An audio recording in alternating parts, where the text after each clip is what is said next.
ప్రతి నెల 1వ తారీఖు మీకు ఇస్తున్న వాగ్దానాలు వేరు. ఇది సంవత్సరాంతపు వాగ్దానం అంటున్నారా?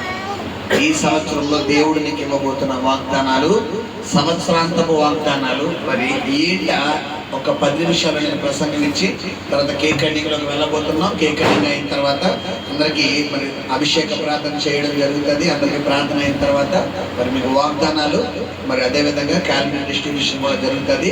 అక్కడితో మన ప్రార్థన ముగించబడుతుంది. ఒక 10 నిమిషాలు మన వాక్యంలోకి వెళ్తాము. శ్రద్ధ వహించిన పిల్లరా చదువుదాం. మొట్టమొదటి వచనం.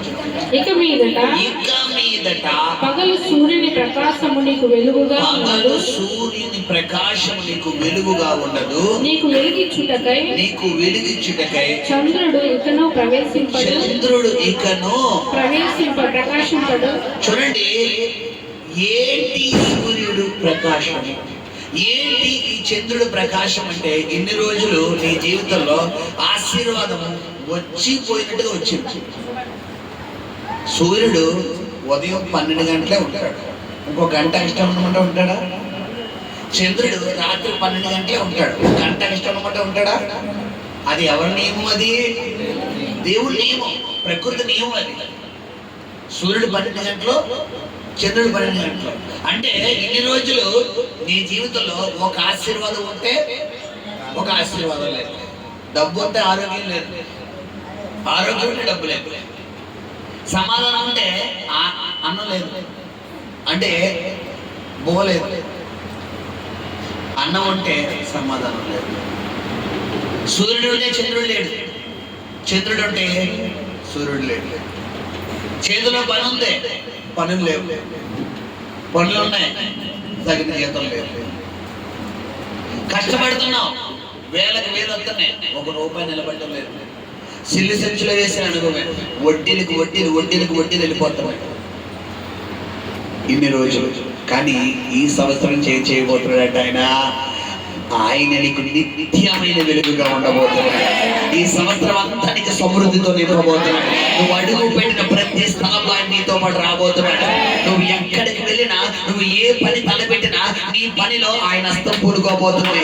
నువ్వు ఏ ఉద్యోగం చేసినా, ఏ జీవనోపాధి చేసినా, ఏ పనికి వెళ్ళినా, ఎక్కడ అడుగు పెట్టినా నీ అడుగులో ఆయన అడుగు కలపబోతున్నాడు. నీ చేతిలో ఆయన చేతి కలపబోతున్నాడు. ఇన్ని రోజులు నీకు రాదు, నీకు అవ్వదనుకున్న పని కూడా ఈ సంవత్సరం ఈజీ అయిపోబోతున్నాడు. ఏంటి, నేనేనా? అసలు నేనేనా? నాకు అసలు రాదు కదా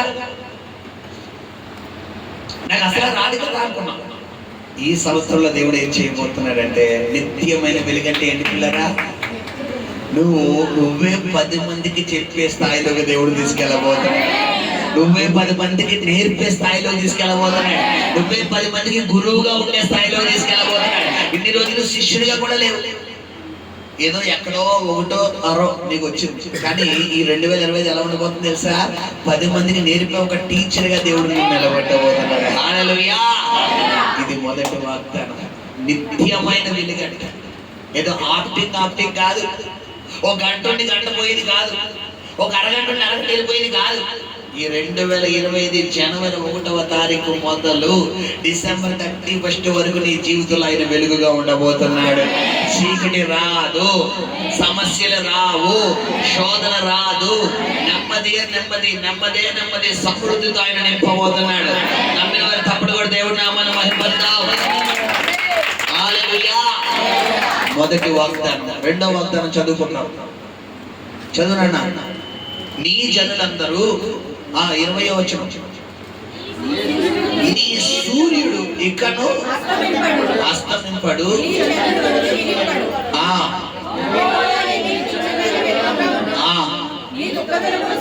అదిగో రెండవ వాగ్దానం ఏంటమ్మా?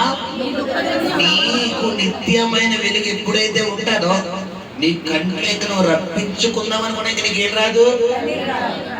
నా కన్నీరు ఏమైపోయిందిరా బాబు, నాకు అర్థం కావట్లేదు. 2024 కూర్చుంటే ఏడుపు, నుంచుంటే ఏడుపు, ఎక్కడికి వెళ్ళాలి ఏడుపు వచ్చేసింది. ఏమైందిరా బాబు, నా వద్దంటే నవ్వుతుంది, అసలు వద్దంటే నవ్వుతుంది అనేటట్టుగా దేవుడు చేయబోతున్నాడు. ఎలాంటి నవ్వు రాబోతుందంటే ఇప్పుడు దాకా ఏడ్చావు, నవ్వు అన్నదే మర్చిపోయావు. 2025 ఎలా ఉంచబోతారంటే నువ్వు నవ్వే నవ్వుకి కొంతమందికి నవ్వినవి ఏమవుతుంది దాంట్లోంచి అలాంటి నవ్వు ఇవ్వబోతున్నాడు. హల్లెలూయా. నమ్మితే దేవుడి మహిమ, నమ్మకపోతే వెళ్తాను. ఊరుకోండి పాస్టర్ గారు, మా అప్పులు ఎక్కడ తీరుతాయండి, మా సమస్యలు ఎక్కడంటే నమ్మితే దేవుడి శక్తి, నమ్మకపోతే ఇప్పుడు ఎడుతుంది కదా అలాగే ఉంటుంది. హల్లెలూయా. రెండవ మాట, నీ దుఃఖ దినాలు సమాప్తం అవ్వబోతున్నాయి.